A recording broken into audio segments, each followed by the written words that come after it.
Are you feeling like you're lacking a little bit of connection at the moment to yourself or other people? Well, today I want to talk about how you can build more connection and how this can help with your mental health as a guy and with your growth. And if you stay until the very end, I have a final point that I really want to share with you then as well. Just before we dive in, I want to mention that if you want to follow me or connect with me on social media, I will leave my links in the show notes below. I've realised something about connection. It's one of those things that sometimes you realise something or hear something intellectually, and then there's another time when it really hits home.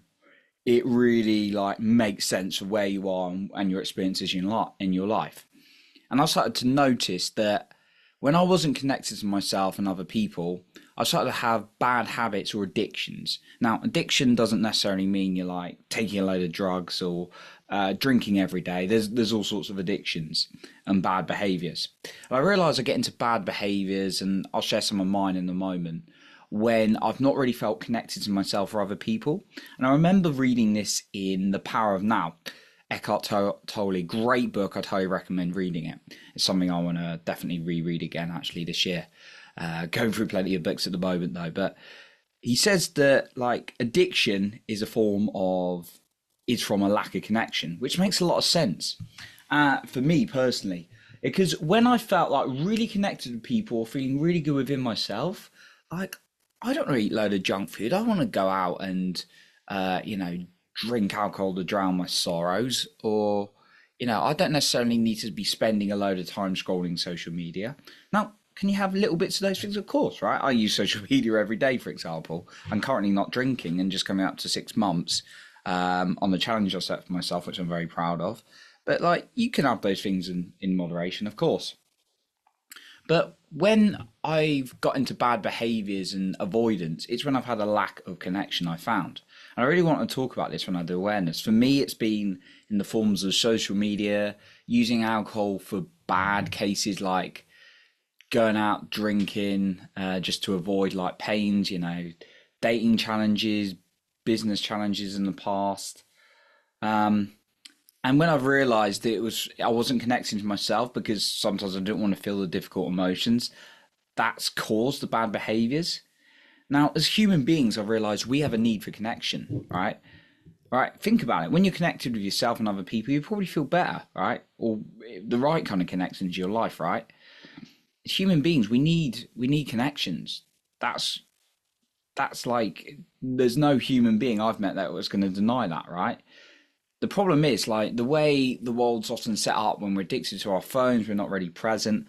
That takes off a lot of connection. That's certainly something I'm really making more intentional to connect with people in more depth rather than just texting and messaging, which I've definitely been caught up on.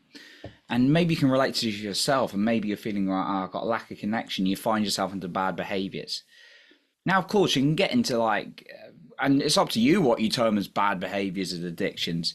For me personally, it's about things that don't serve me. And this is what one of my mentors said. He said, a habit is something that serves you, and addiction is something that does not, right? Or a bad behaviour, right? And I certainly find myself being guilty of being in those. And ask yourself this, is that coming from a lack of connection? Because it is. You may want to look at how you connect with more with yourself and other people. So here's some guidance on this that I really wanted to share. And it's really good when I've been connected to myself and others, my mental health improves significantly. So the first thing is find time to connect with yourself. This weekend, for example, admittedly, I was a little bit stressed. I work in sales, I work in sort of project management roles. I would say run 2 podcasts, but that's very that's very energizing and something I love doing, right? And actually my social life hasn't been as busy as it's been because I've been so work. And I thought, right, I need to find some time. And I've been, not to mention the breathwork training I've been doing as well, which that's really good for my mental health, breathwork that I've talked about. But I found myself saying, well, I really need to connect with myself, all right? And I went for a walk myself. I've listened to some music. I watched some films. I felt a lot better, right? So connect to yourself, and whatever form that is, and what I've found in the past is I've been trying to intellectualize it. Well, meditation must be the right thing to connect myself, or journaling in that certain way must be, or I must do this, must do that. Find what you need to connect yourself. And often you will find your body's reaction to things like the best sign. For me, like, fear is always going to come up in other areas, and your body will tell you when it's fearful. But when you're doing something again and again, you've got this like tension against it in a bad kind of way. Maybe it's telling you something that's not right for you. So listen to your body for something that truly lights you up and makes you feel excited to do, and connect with yourself by doing that. The second thing is find groups that do activities that you like doing. Right, so I do a lot of football because I love football. I love exercise classes, gym classes. I do things like public speaking, like Toastmasters, and I also want to join running. I was looking to join a running club and not speaking club, that's what I do already, a rock climbing club, and they just happen to be exactly the same time on a Tuesday, 5 till 6 p.m, exactly when I have like a team meeting. So it's like, what are the chances that all the things, two other things I want to do clash, right? Okay, so you got that. Find activities you like, because that's going to create connections rather than being in things that you don't enjoy, right? And with like-minded people. And then thirdly, I just want to really go back to this again, energetically tune into what makes you feel good, right? That's what I was just talking about. I had it written down as a point, but I started rambling about it anyway, so I'm going to make it a third point. So tune into your body and what feels good, like what gives you energy versus what drains your energy, and start doing more of that. Okay, final point I wanna really share. Just before we go on to that though, if you want to connect with me more, you want to follow my content, I give regular content, and you can find me on social media, and I am linked in the show notes below. Okay, the final point, I just want to go back also to the book, The Power of Now by Eckhart Tolle, and the power of presence.